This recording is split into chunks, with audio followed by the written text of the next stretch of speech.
Today we talk a little bit about commonly used stamp tools,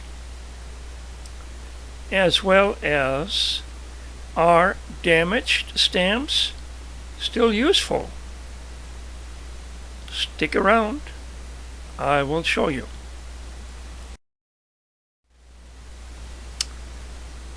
Just an old embroidery I come across, I've had for many years I should say, of an old stagecoach.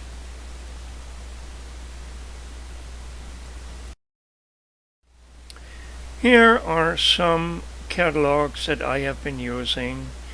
Some that I specialize in are brand new every year, but many of them are, as you can see, of an older vintage, but still very good for reference.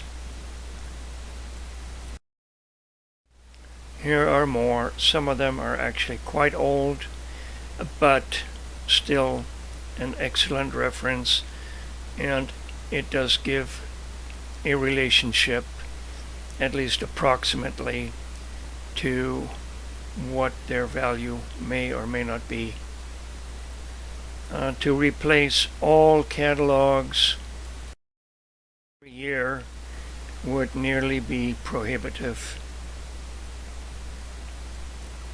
Well, here are some that I've had for a long time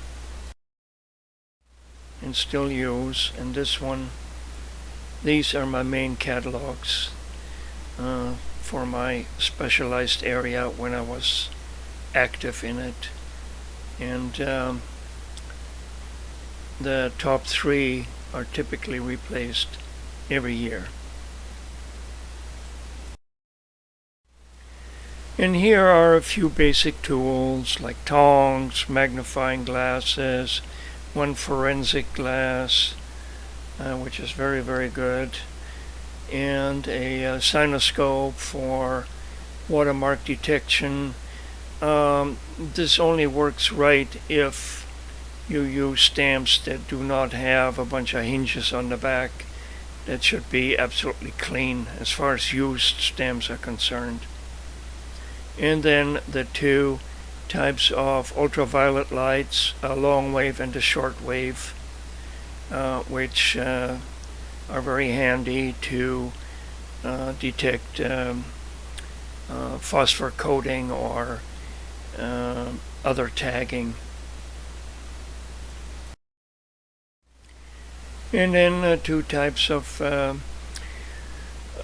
perforation gauges. The one on the left are typically used to do individual stamps. The one on the right, because of its transparency, is extremely useful for doing perforated stamps on cover or on piece, so you don't have to soak them off and then reaffix them again. And also for U.S. Washington Franklin, the rotary press dimensions. So it's quite a handy perforation gauge. And here are various differences in overprints on German inflation material, which can definitely play a big role in actual value of the individual stamp, because most of these are varieties, and so this is a rather handy little gauge as well.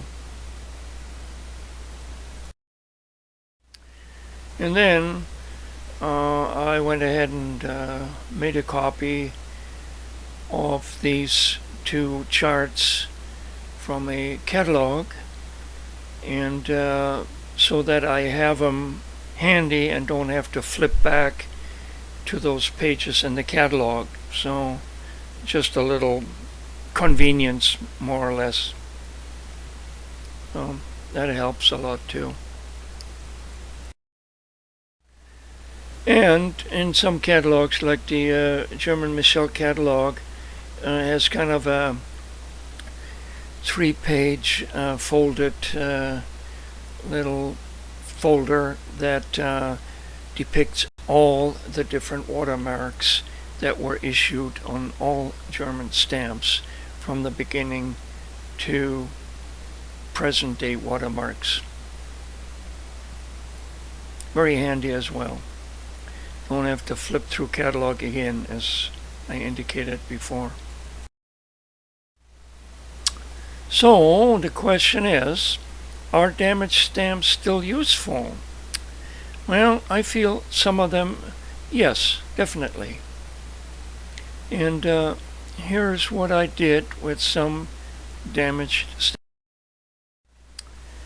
I took old business cards, kind of shaped them a little bit, and affixed some otherwise useless stamps, either no gum or thinned or otherwise damaged. And I trimmed off the one end that is the important part to check for. And especially if you have many stamps to check for varieties, such a little tool is very handy and very quick. It's certainly, like on the left example, rather than counting the little stripes of the overprint on each and every stamp, it is so much faster to just align it up with the stamp in question. Or if you have a whole bunch of them, it actually goes very quickly. So, very handy little gadget. Then on the middle one, you check for either rotary or flat plate printing. And since you only basically need either flat plate example or rotary example, just use one and trim one edge and do the same thing. Align it with the questionable stamp and it will identify whether it's rotary or flat plate printing. And on the right side, it has to do with the overprint, the bar over the value as opposed to the word of the denomination that is overprinted in black also, and the distance between the two. So there are varieties and they do differ in catalog values. And here are a couple more examples. In the case of the left example, the red stamp, it differentiates between the bar and the word of the denominated overprint and the distance between, and just differentiates between either a type 1 or a type 2. In this case, the catalog value is minimal, so you may or may not want to do this one. And then again, if you don't have an actual gauge to check the Washington Franklins of the US stamp series for rotary or flat plate printing, this would be also a quick way to check them by the example shown here.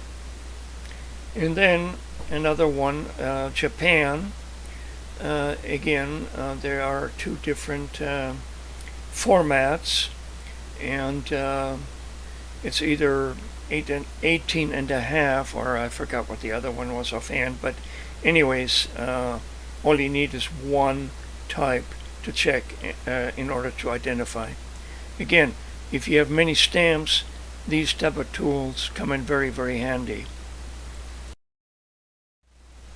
Well, I hope you enjoyed this small video, and hopefully give me a thumbs up, and even more so, I would appreciate if you hit the subscribe button.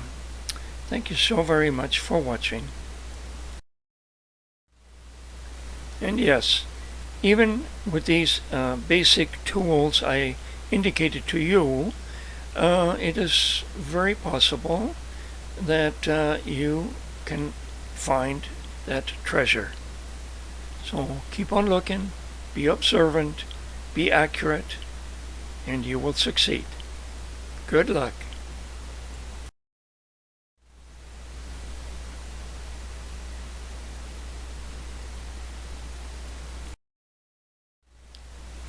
My channel, stamps, space, MyFunThings. Thank you again, and very good luck to all of you.